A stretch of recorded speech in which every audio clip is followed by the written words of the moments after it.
this surface deep moisturizing glycolic wash. So, this is there's multiple ways to get actives onto your skin.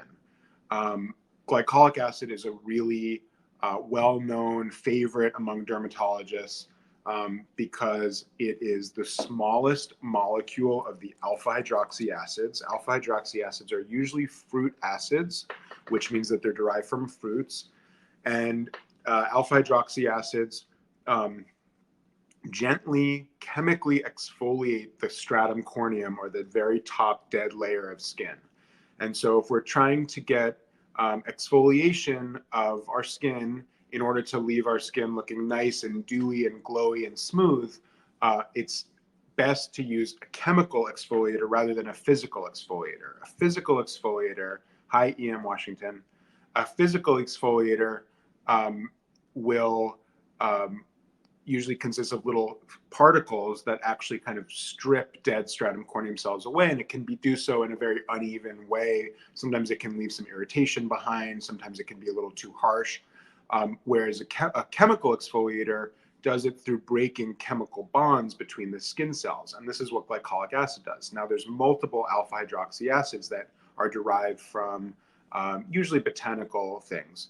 So there's glycolic acid. A little bit bigger than glycolic acid is lactic acid. A little bit bigger than that is mandelic acid, then malic acid. And you have a bunch of them sort of in this family of alpha hydroxy acids. And the larger the molecule is, the least effective it is usually in terms of its penetration and its alpha hydroxy acid strength. So glycolic acid is a favorite because it's the smallest of these molecules, so it gets the best absorption. And glycolic acid is something that we use in the office frequently in chemical peels, and in chemical peels in order to stimulate your skin cell turnover. It's also been shown to generate some new thick collagen in the dermis, which is interesting because usually things that you apply to the skin are sort of sticking around in the epidermis, which is the top layer of skin. Glycolic acid has been shown to have some effect in the dermis, which is really nice. Anytime we're looking for something anti-aging, we want to look for things that are stimulating your fibroblasts, your cells that make collagen in the dermis. So it's the deeper layer of skin, because that's the area that starts to get thin and less elastic as you age. And when it gets less elastic, you start to make lines, like with movement, or with kind of like volume loss, you start to see folding in the skin. So I often use this surface deep glycolic acid wash because it's a nice way to get on some alpha hydroxy acid, some glycolic acid into my regimen by incorporating it into my cleanser. So the next thing that I might use is a toner. Now, a toner is not essential.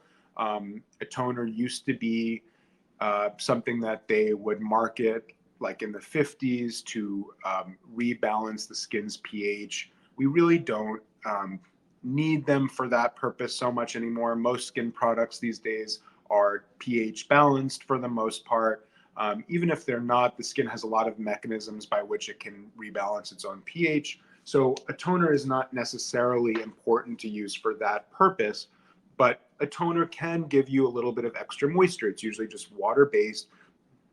You can get a little bit of hydration on the skin, and it's a nice way to sort of prep the skin for putting other things on it that might sort of lock in that moisture. There are other ways to get actives in toners also. So the one that I have been using is this Indie Lee